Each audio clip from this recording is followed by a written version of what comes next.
ሌላው ይሯሯጣል ለደግ ለጥሩ የኔ ግን ሌላ ነው ወዲህ ነው ሚስጥሩ የአይኔ ቁም ነገሩ ዳሌ ጥሩ ጥሩ አሃይ አሃ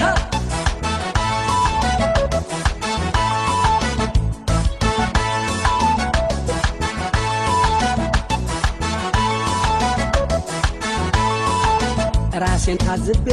ራሴን ቦክሰው ካንደ ካፌ ገባው ለመስራት እንደሰው ሳስተናግዱዬ እያልኩ ታች ላይ ድንገት አይኔ ቀረ ካንዲት ኮበሌ ላይ ዘራፍ ብላኝ ብታልፍ በሽንጥ